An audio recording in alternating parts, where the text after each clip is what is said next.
What's up, dudes? Chooch back with another video, and today I'm bringing y'all a little urban ride, man. Y'all always see me hitting the off-road section, but today we're bringing the urban ride to you. You see, dude, we're out here absolutely ripping and flowing around, guys, and I really have improved over the years. The trail riding has helped my urban riding so much more, and just curbs and obstacles and everything, and flowing over those things, and flowing around those things that used to just grab me and throw me on the ground. I can really predict what they're gonna do, and then I can really have so much fun in an urban environment now after riding off-road so much. If you pick your lines, you can really find little jumps like this. You can just flow around and just have an absolute blast with it, and that's what I really love. That's how I like urban riding. I like kind of doing the freestyle thing, and I'm really practicing with trying to go as fast as possible forward and then throw it all and spin around and go in reverse really quick.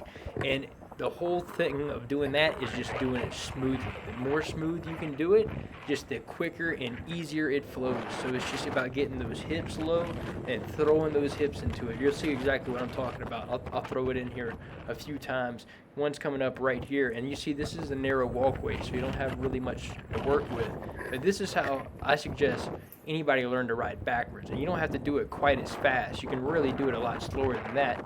But throwing that momentum into it really helps with being able to ride backwards right there. And that's just taking a little bit of time to improve on, and being able to throw it in reverse like that at a fast pace, and smoothly. And it really helps with a street tire too. Having a road tire that grabs a little bit harder is gonna be, you're gonna really have to rock your hips into it, and not be scared of it. And usually, even if the hardest you throw into it, you can find that 180 point. As soon as it comes around to hitting that reverse point, exactly, you pretty much know when to rock your head back and go ahead and throw your weight into it, and then it'll just grab and go, and it's not really a problem.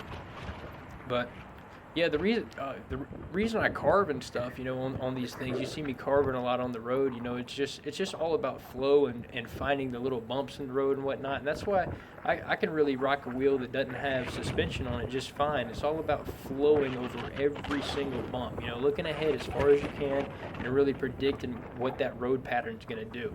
And you can really use the road to even sometimes jump. There's maybe a little dip in the road or something that you might be able to actually jump over smoothly and transition it, and it's all about that flow and really getting your hips into it, guys. Don't be scared to whenever you're riding these things and you're just getting one and practicing, don't be scared to really over exaggerate your turning and your leaning and everything like that, because that actually is a good thing. The lower you can get, the more you can throw your hips into it, the more you can really be one with this thing. It's only going to be better. And at first, trust me, you feel like you're really exaggerating, and at first when you get this thing, I did the same thing. You're going to be riding like a skeleton, you're going to be riding straight up like a mummy on this thing. But what you really need to work on that's really going to help your riding on these things is really loosening up, getting those knees bent, and just really flowing with this thing. Don't let the unicycle ride you. You're in full control of this thing. You got to whip this thing around, and you got to take control of it. And the more you can take control of it and really become one with it, the more fun you're going to have riding these things, and it's really great. And another thing with the urban environment, man, heads up everywhere. You got to see, I'm looking everywhere, and I'll admit, even the way I'm riding, even that little transition right back there where I was going fast approaching the alleyway, even though I looked, and I might have had a chance to bail a millisecond or something like that, guys. You're taking a chance, when you're riding in a city environment like that. Every alleyway you pass, every intersection that you pass, everything like this, everything like that's a chance. And you really got to have a heads up. You got to look at drivers. You need to look at their eyes. You need to communicate with the eyes. I know they can't really see my eyes in this. That's why I use my hand. My hand, just to let them know, a nod or something, let them know that eye contact was made. And if someone does not see you, or does not acknowledge you, I don't care if you have the right of way or what, don't go. And everybody I think knows that. But urban riding is just one of these things, man. You got to be 110% aware of everything that's going on, man. Because when I lived in Denver, man, I did get hit by cars on these things, and the times I got hit, it wasn't very hard, and it usually was a right hook, man. It usually was me riding in the bike lane and going across the intersection, and I was usually wearing like a reflective vest too, and it would just be that right hook, like for instance, like say right there, say if a car was literally right next to me and just turned right there in the intersection right into me. And that's the thing that happened, multiple times but it usually wasn't fast. It was downtown Denver, where traffic was, everything like that. And it was one of those things where just don't take a big risk, guys, with this stuff. If it's slow traffic, whatever, dude, you can rip around, whatever, but all it takes is one time and where you really regret it, And so that's why I'm usually up on the trails and in the woods and stuff like that. So you see here on this wheel, I got these Clark Pad Gen 1s, and these are, I really, really like these on this wheel a lot. The locked-in feeling of this is something I've really adapted to, incredibly well. When I first got these, I'm not going to lie to you guys, the first 2 days, it is very weird. If you're going from absolutely no, locked-in pads or whatever, and you go straight to these, I'm telling you, the first day or whatever is going to be really weird. You're going to be like, nah, I don't like them. But give it a day, give it 2 days, and then you're going to be like, holy cow, man, I love these things. And I'm telling you, these right here, even so, whenever I first got these, I was like, yeah, they need to be a little bit thinner, But you see right there, I got to where now I can flare my legs over these. It's just all about the more you ride it, you just get adapted to it, and I love the Clark Pad Gen 1s now. I've really gotten used to these things, and I can bust around on these Clark Pad Gen 1s real good, man. I freaking love those Clark Pads. The Clark Pad Gen 2s are cool, but after riding the Gen 1 so much, it kind of messes me up because, I think that I got a little bit more flair there to grab onto, and sometimes I'll miss it, whenever I'm going to lean into it, and it'll kind of mess me up. So, but these are, I love the Gen 1s, man. I've been ripping these a lot. The Gen 2s are great too, but I don't know, something about the Gen 1s, I think I'm liking them a little bit more now than the Gen 2s. I don't know, and at first I didn't, so it's just taking a long time to adapt to them. But this locked-in feeling right here is just incredible, man. You really feel like you're on the wheel feels like it's part of you. Instead of feeling like you're riding a unicycle, it just feels like a little, external superpower you have. It doesn't feel like I'm on a unicycle. It just feels like this is just, part of my feet. This is just how I am, and that's the way it kind of feels, anyways. I've probably walked 5 miles in a year. I don't even think that, maybe, probably less than that, dude. And then all my miles are on this thing, dude. So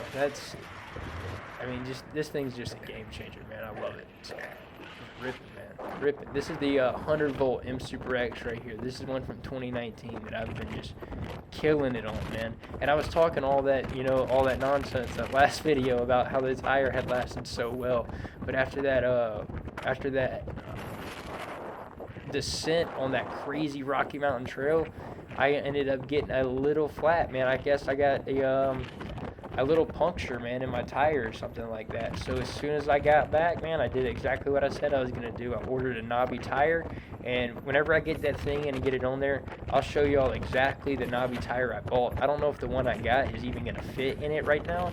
I might have to shave the knobbies down or something like that. But I'll definitely show you, and I'll show you the link to where you can get that knobby tire for your M Super X if you want to grab one for sure. Because I think if it works, man, it's going to look so cool. It's just going to look cool to begin with. And then riding trails and snow, man, it's going to be incredible. I think for snow, that knobby tire is going to be something else, man. And I think it's gonna be perfect too, because that knobby tire is gonna keep the inside of the case cleared out. It's just gonna clear all that snow out of there, and all that snow is gonna be able to melt out of those big knobs. I didn't even get an enduro tire. I just got a full dirt bike tire for a CRF 80. So we'll see if it works. It should work, but if I have to grind it down or shave anything down, I'll show you all the process, or at least what I did. So this is what I'm talking about with the smooth just transition right there to reverse. And man, if you can get that down, it is so much fun to do it. And just riding in reverse, the more you ride in reverse, it's just it comes natural. I did it a lot on the smaller wheels at first. It's way easier, at least to learn on like a 16-inch wheel, and then you can easily transfer that to a 19-inch wheel or a larger wheel with no problem. But a 16-inch wheel is just less intimidating, I feel like, learning how to reverse on for some reason. But this thing, man, I love riding reverse on this thing. I don't know. There's no really point of it, but I just love it. It's fun. It's so much fun riding in reverse on this unicycle like this. And you get to a point where you can really do it where your neck doesn't hurt. You know, you can shift a little bit and look forward and whatnot. At first, you know, your neck's going to be like, dude, okay, yeah, this doesn't work. But your neck, you'll get used to it after you do it a few times. And it doesn't bother your neck at all, just riding like this. It's a lot of fun, man. It really is. It's challenging on the brain. The first times you do it, it's gonna be like, okay, it's gonna be like, what? There's no way this is possible. But after you do it, it's so much fun, man. It's basically like, honestly, it's like driving a John boat, essentially, in the way that you have to use a motor where you're actually controlling the motor of a boat, you know, or you're in a little skiff or something like that.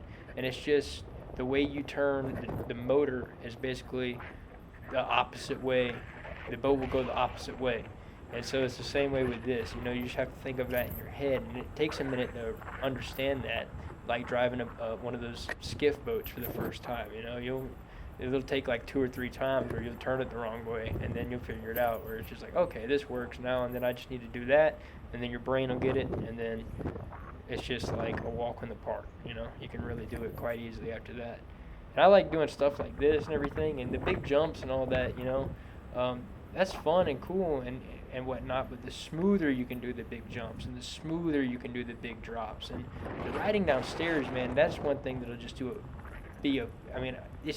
for me, I can ride downstairs easily, but that's one thing that'll just beat the dog piss out of your wheel, man. It's just riding it downstairs that'll loosen your axle up and everything like that. I see a lot of people doing it, and yeah, it's cool, but you know, it's one of those things that you do it a bunch. I mean, if you can work on your axle and you don't mind doing it, do it all day. I mean, riding down 100 flights of stairs a day, I give you props. But that's one thing that will really reduce the longevity of, you know, your axle shims and everything like that. But everything else, you know, drops, little stuff like that you do intermittently, that's not going to be a problem. But deliberately riding downstairs, that's one thing that, you know, you won't see me doing. However, on wheels like the S18 and the V11, you can ride downstairs all day. That's fine. The links below, guys, take you straight to eWheels and eRides UK. So eWheels is where you're going to want to go for everybody in the USA and Canada, and extremely fast shipping, extremely reliable customer service. eWheels is the best. And for everybody overseas and everywhere else other than the United States and Canada, go with eRides UK. They will get you set up. The links below, guys.